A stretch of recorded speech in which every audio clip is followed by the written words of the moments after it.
guests on ZASLOW Show 2.0 are brought to us by our beer of choice, the official beer of ZASLOW Show 2.0.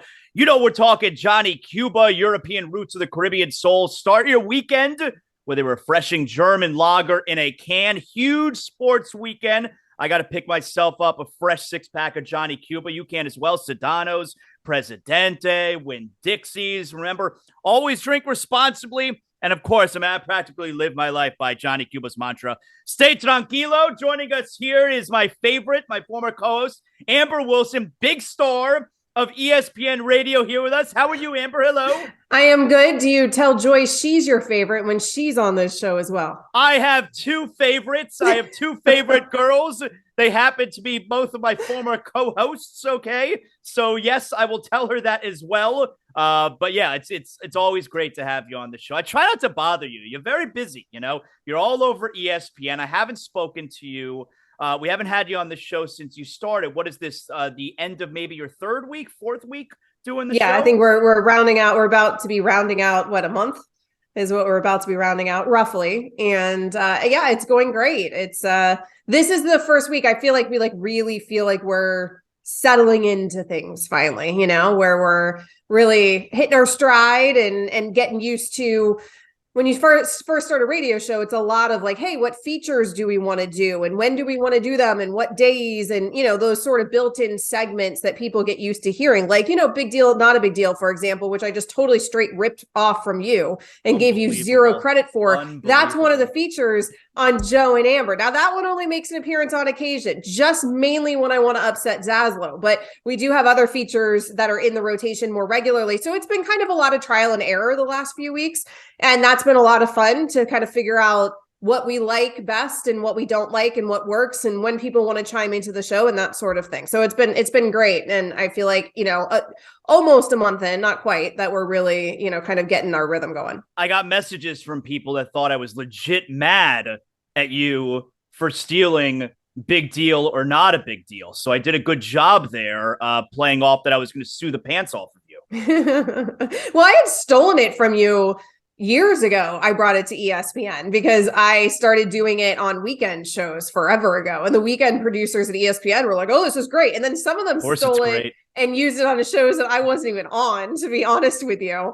So it kind of became this thing with ESPN Radio. So I had stolen it a long time ago. So of course, when I had a regular show, I had to have it be part of it. I was like, hey guys, I got this great idea. We were, you know, leading up to the show, having all these features meetings with all of our big bosses and stuff, like throwing, you know, or Joe and I have to throw out ideas and seem so creative. I'm like, hey, I have this really creative idea. Have you introduced? Not a big deal. Have you introduced them to Big Movie, Not a Big Movie yet? I mean, their head's going to spin. That's hitting the cutting room floor. Oh, it ain't happening. Okay. Same with all those wrestling segments. Ain't happening. Are you getting along with Joe Fortenbaugh? Is he a good co-host? He's a great co-host. We are getting along. We differ a lot, which is good. On like sports subjects, often we have differing opinions just kind of naturally. So that's fun. And unfortunately, he's got some things in common with you. So there's this like common theme of my life of ending up with co-hosts who like wrestling way too much. Okay. You know, he likes video games. Like he is a total dork deep down, often, you know, a lot like you. I got you ready. Working with Jonathan ZASLOW. I got you prepared then. Yeah. You know this I can't quit it. You know this is I would imagine that it'll be brought up if then is a huge pro wrestling fan and you got your show tonight, 7 to 9 p.m. ESPN Radio. What else are you guys going to listen to? Obviously, you're listening to Amber tonight. You know this is a major pro wrestling weekend, right? Has Joe told you this? I don't know. And I'm sure him and our producer, James Steele, are probably have spoken about this weekend on breaks. And I try everything to tune them out when, in fact, they launch into their wrestling competition or conversations during commercial breaks, which is often, far too often. Are we going to see you dominate on First Take again anytime soon? It's such a no-brainer. I think Joe was on maybe yesterday or a couple days ago. I had him on my TV here while I was doing the show here. Are we going to get you on again? It's such a no-brainer. Joe does weekly appearances, I think every Thursday on First Take. So he does his betting analysis because, you know, he's one of our betting people at ESPN, one of our betting experts. He hosts a daily wager. So he appears across a bunch of ESPN platforms bringing the betting analysis. My appearances on First Take, I listen, Come really hope on. that they keep on coming, because Come I, on. I'm not going to, it's a different thing than what Joe's doing with the weekly appearance, because obviously I want to be on there for the entire show as a debater. It's been a lot of fun, the opportunities I've gotten there. I want to do it. Come on, ESPN, let's go. Let's do more. So I'm just going to need the bigwigs to take a day off. That's really what I have to wait for in order to get my opportunity. Well, I think you want to get there. You want to get there with Stephen A, though. You haven't done it with Stephen A, right? Well, that's the ultimate dream. But the problem is they have a bunch of regular hosts in rotation that, it's all in their contract, right? And so those are all the big people, the big wigs, right? And I have to wait for them to need a day off. And then maybe I'll get my opportunity. So that's where I'm at right now on the totem pole. Going to work my way up, Jonathan Zaslow. Was your last time there your first time meeting Dog? Yes. And he's just the sweetest guy ever, right? So sweet, which is shocking. But you were shocked by it. I mean, I wasn't, because I had heard in the business, it's Sweetest guy. like how you hear, if you work in this business, you hear like Skip Bayless is the nicest guy. And if you've watched him all these years, you're like, is that true? And same thing with Mad Dog, right? I mean, there's a lot of Chris Russo that you could listen to over the years, particularly back when he was with Francesa, and maybe not think he's the sweetest guy ever, but he is so sweet, so nice in person. I had, of course, listened to you interview him numerous times, but that was my first time interacting with him in person. And he's the exact same off air as on air. Pretty much, yes. Yeah. It's not an act, he's, and like for people listening right now, I'm not asking Amber that. Like, I'm telling that because I've met Mad Dog several times, and he's like, it's not shtick. That's not totally a shtick. him. He's like him. Yes, he is himself. When I met him before the show, he said, no, don't go easy on me. Make sure you come after me. Don't go easy on me here, Amber. You got to bring it today, all right? You got to bring it. You do a good Chris Russo. We're doing a poll today, ZASLOW Show 2.0 poll. What is the game that the NFL wants in the Super Bowl? I think the game that the NFL wants in the Super Bowl is Kansas City, Philadelphia, right? Because I think that the markets would probably dictate that. I think Philly over 49ers in terms of how it rates, if we're really talking and having an honest conversation on what the NFL would never tell you. Now, San Francisco is obviously a team with a storied history, but the reality is out there with like that wine and cheese crowd, it's the same thing that we talk about with the Warriors, right? It's not necessarily the best sports market in the world out there in Techland. And so we know Philadelphia is known for that. I think from a market perspective, you'd probably, if you were the NFL, rather have Philadelphia in the title game. I would rather have the 49ers personally. I'll be pulling for them, but I think that you'd get a bigger market share out of Philly. And then I think it could be a toss up between Cincy and Kansas City, but KC is one of the best fan bases in the entire country. Who do you think we're going to get in the Super Bowl? Oh man, that's a good question. I mean, probably those two. I will be rooting hard for it to not be those two. I don't care so much between the Bengals and the Chiefs, but I think I'll probably find myself rooting Bengals against 49ers, which I don't really know what I'm doing there other than I think it would be cool with the storylines. I think seeing the Bengals in it again, considering they didn't actually get it done last season. So I think that's the more interesting storyline. Kansas City's Kansas City. They're always good. We've seen them actually get it done. I mean, all right, enough with this Kansas City. I mean, the only storyline there is Patrick Mahomes' ankle. And there's only so interesting an ankle sprain's going to be. And we're going to see how it plays out in the AFC Championship game. So Kansas City, to me, I mean, it's a great team. It's just not as interesting to me. At least with the Bengals, you have the storyline, can he actually get over the hump there? Is this going to be, the next dynasty? How long is this rivalry going to last between those two in the AFC? And the whole Joe Burrow angle, Joe Cool. I mean, everyone's acting like this guy is the coolest guy who's ever so cool. walked planet Earth. It's Zaslow. He's so cool. He's okay. Like, he's cool. Sure. Like, all right. He's cool. He's not the coolest guy we've ever seen. He might be the coolest. He's so cool. That's ridiculous. He is not the coolest person on planet Earth, right? And that's how people are acting about this Joe Burrow. All of a sudden, he's the biggest heartthrob in the NFL. Everybody wants to be him. All the women want to date him. All the men want to be him. I don't know what we're doing with Burrow. He hasn't even won a Super Bowl yet. At least go win a Super Bowl before you can be all that. And then with the 49ers, I think that they have the best storyline. That's the whole reason I'm rooting for them, is because please let me have Mr. Irrelevant win a Super Bowl. I mean, it would prove that we know nothing about these draft prospects coming out of college, first of all. It would prove that you could get it done, frankly, with anybody maybe in Kyle Shanahan's system. But I also think it would surpass Tom Brady as the coolest story in the NFL, right? Like, sure, it's impressive when you're fifth, sixth rounder for Brady and you go on to win 7. But if you're the last pick in the entire draft and your rookie season, that season, right? You go Brady on to wasn't a win rookie. Right. No, of course not. He'd had an opportunity to sit there and learn. If you had that storyline, Zaz, I genuinely think there'd be a movie made off of it. Like that story is as good as Rudy. Does Brock Purdy have to win the Super Bowl? Does he have to win this weekend for him to be the quarterback next year? I think it depends who else is in the mix. I think Brock Purdy. Oh, Trey Lance is in the mix. It's Trey Lance is in the mix, but Trey Lance, I mean, is he healthy at the start of the season? What are you doing there? Does Trey Lance, his trade value is, I think, a problem a bit for the 49ers because we have seen so little of him.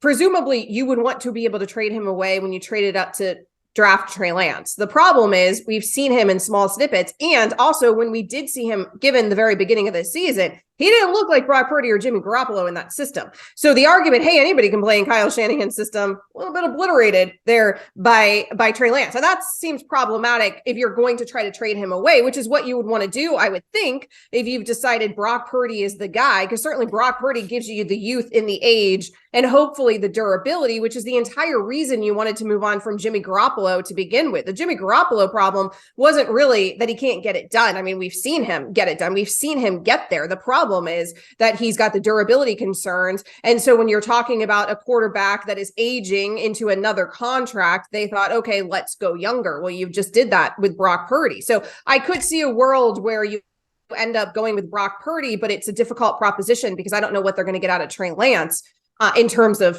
trade value if they don't play him at all and if we don't see him. I do think if he wins the NFC Championship, then you have to start Brock Purdy next season, even if you have Trey Lance on the bench, right? But again, what do you do then? I mean, Trey Lance becomes your backup you're getting Jimmy Garoppolo ain't happening now. Brock Purdy, I think, has done that. Like, you're not going to pay Jimmy Garoppolo to come back. It's too expensive. It doesn't make any sense. Right now, you have 2 quarterbacks, potentially viable quarterbacks. Again, I don't know if Trey Lance is viable, but potentially decent quarterbacks on a rookie contract. That's best case scenario for the 49ers. If he wins a Super Bowl, I mean, forget about it. I think it's not even a conversation. I think especially if he wins this weekend, which by the way, I don't think he will, but I think it's an easy way to piss off the locker room if you got a quarterback who didn't lose a single game going into the Super Bowl, win or lose the Super Bowl, and he's not going to be our quarterback next year, and we'll go with a guy who struggled the last time we saw him and has never done anything.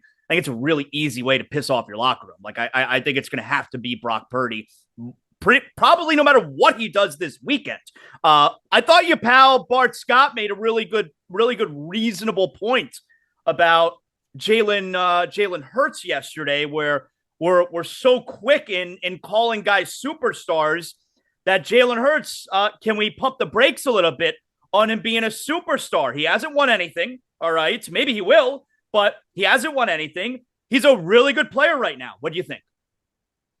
I have been screaming this for weeks and weeks, if not months, with Jalen Hurts. And so I was refreshed to hear him say it because Bart, I think, is about the only other person at ESPN saying it. Across our entire network, everyone is just so sold on Jalen Hurts. And not everyone's a superstar. Why? Not everyone's a superstar.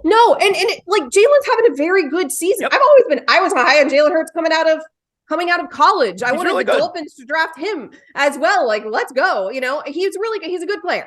There's nothing wrong with anything Jalen Hurts has done this season. The weird thing is, though, we normally wait to see these players do it in the postseason. And no one's waiting to see Jalen Hurts do it in the postseason. Now, he had a good postseason game. Great. That cancels out the terrible postseason game he had last season where he coughed it up multiple times because we did see him in a postseason last season. It wasn't pretty. He needs A.J. Brown. He needs the weapons they brought in, that protection from that O-line. It has gone gloriously for him this season. He does have a lot of help around him. I don't think there's anything wrong with pointing that out. People freak out when you point that out. We saw him play a whole season last season, and it didn't look this way. So did he take this massive leap forward, or was it the changes that the Eagles made in the offseason and him growing more in that offense? It could maybe be both. Fine. but we're acting like he is Patrick Mahomes, and he ain't Patrick Mahomes yet. Like, he has not earned that. He had a very good regular season. Let's see what he does here. He's on a very good Philadelphia team. Maybe he'll end up winning a Super Bowl, but he ain't Patrick Mahomes. Frankly, he's not even Joe Burrow yet. Everyone calm down. Everybody calm down. Calm down. What do you make of the Aaron Rodgers saga right now? Oh, this guy, ZASLOW, this guy. I mean, the bane of my existence, unless he comes to the Miami Dolphins, in which case I'm going to have a lot of words to eat and a lot of kissing ass to do, because all I have done is insult Aaron Rodgers over the last few which would have been harder, you having to make up with Aaron Rodgers if he comes to the Dolphins, or me having to make up with Kevin Durant if the Heat traded for him? Right. That's true. I mean, that both of us would be in very difficult situations. Aaron Rodgers, I just can't with this guy anymore. And I think part of it is that when I was younger and he was younger, because, you know, he's been in the National Football League for what feels like 400 years. When we were both younger, a different time, and I used to hear Aaron Rodgers in interviews, I used to like crush on him. I'd be like, that he seems so intellectual. But he's gotten really douchey over the last few years. So the last couple years, I'm like, oh, no. I was just falling for it. Like, this whole, like, I'm the smartest guy in the room all the time. Everything's so deep. And I go and I live in the woods and I take ayahuasca or whatever that stuff's called. It's the whole thing. And then I'm on McAfee show every single week. And I always say the thing. I say the thing every week so that Amber Wilson has to spend her entire week talking about me on ESPN. It's nauseating. He's under contract with the Packers. He's making over 50 per. He's the highest paid per annual player in the NFL. They gave you the money, Aaron. That's what you originally claimed you wanted. Well, but right now, he doesn't sound like he wants to leave. If anything, it sounds like, they would be trading him. Well, but he's doing this whole song and dance. And this is why I think that the Packers finally maybe want to trade him, because he's doing this whole thing again. It's like you just signed a contract a year ago. And now 1 year later, even though you got the 150 or whatever you got and over 50 per, you're doing the whole, I don't know what I want to do with my future. Do I want to keep playing football? I'll tell you, your Aaron Rodgers is very close. Your Aaron Rodgers is very close to Trump. It's a little bit of a mix there. Oh, my goodness. It's very close. It's just this Aaron Rodgers. And so he has to go on the Pat McAfee show and he has to do the thing. And the Packers understandably are like, this guy. Again, it's the same thing Brett Favre did to this organization. Worth it, by the way, to have had two generational quarterbacks back to back. Fine. But it's the same thing. It's so funny because Aaron Rodgers spent his early career at least leading us to believe he didn't want to do anything the way that Brett Favre did it. And now at the end of his career, he's doing exactly what Brett Favre did. The song and dance. Do I want to retire? Do I want to leave? Do I want to go play somewhere else every single season? And then he's probably going to end up going to the New York Jets, just like Favre. Let me, before we let you get out of here, I've been on this week, especially because it was a thing with the Heat and Jimmy Butler. TNT catches the kid holding up the sign. He can't. I've been on the load management all season anyway. Unfortunately, it's the biggest story in the NBA. Do you have strong thoughts about it? I'm very angry about the whole thing. I just, it's Richard Jefferson on ESPN television yesterday. I thought did a terrific job talking about it from coming from a player, but from a fan perspective. And to me, Amber, these players, they just don't care. They just don't care.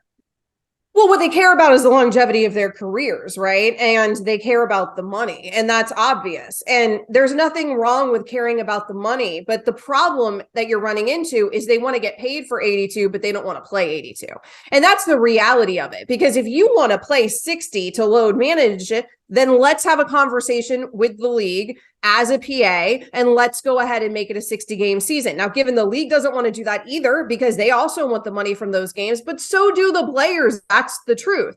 The problem is it makes sense for the 15th guy on the bench to have that attitude, right? The 15th guy on the bench is going to play any minute he gets the opportunity. It's these superstars that feel like, why am I going to go out there and risk it all? And, I need some nights off. I want my career to be longer. And maybe we are seeing the fruits of that, because look at the clip LeBron James is still playing at in his late 30s. I understand it from that perspective, but the league really needs to take a look at this, because it's those superstars the fans are showing up to see. Like, you're showing up to the arena to see the superstars. You're turning on your television to see the superstars. It's a superstar-driven league. We recognize who the superstars are in that league. And because of that, it ain't the 15th guy on the bench that we're tuning in for. And that's the guy who is willing to play all 82. It's a big problem. I don't know how you resolve the problem, because again, both sides want the money from every single game, but the superstars aren't willing to play every single game. And the only resolution from that perspective then is to shorten the season, but the NBA has to be on board with that. And I don't think that happens until the NBA sees a true hit from the superstars not playing. And yet the NBA has continued to get more popular and more popular every season over the last 15 years. So until it's actually hitting the NBA in the pocket, like, they can do the moaning and the groaning like we're all doing out here. But the reality is, when they sit down at the table with the Players Association, no one's budging. And that means no one's really willing to to do anything about this problem that's affecting all of us as consumers. Well, the place where it's really going to can make a difference is when the next TV deal is coming up and the rights holders and the bids say, this is bullshit. Mm-hmm. Star players aren't playing in all the games that we're paying all this money for. Streaming dollars are outrageous these days, so maybe it won't even matter what I just said, but that's how it winds up changing, is when the TV rights deals, which is what brings in the mass revenue in that league, when they decide to put their foot down and say, we're not paying for this anymore. And that's exactly the only thing that's going to move the needle is money. And just right now, it's a lot of complaining, but if they're not really being hit in the pocket, like, the fans are still tuning in. We're still showing up to the arenas. That's the reality of the situation. We're just getting upset when we do. If they actually start losing eyeballs, or the television companies are at least concerned about that for the league, then maybe things actually change. You'd have to shorten the season, and you would have to put in players' contracts a minimum games, because what's going to happen is you could go to 60 games, they're going to start playing 40, right? These superstars. And so you'd have to have, in part of your CBA, an agreement. You have to play this X amount of games. Now that we've come down to this as a league, I don't know if I see it getting done anytime soon, but maybe when the television deals roll around. Amber, you said it all. Tell everyone how they can hear you. You can hear me every weekday, ESPN Radio, 7 to 9 p.m. Eastern. You can check us out on the ESPN app. We are streaming live there when we are on air. Also, of course, we have podcasts, Joe and Amber, available everywhere. Great job, Amber. You're killing Amber it there. W Sports. That's how you find me on social media. I'll update you guys if I'm on TV at all. You're killing it there. If you're not checking out Joe and Amber, you're missing out. You're the best. Keep it up, Amber. You, ZASLOW, you're the best most of the time.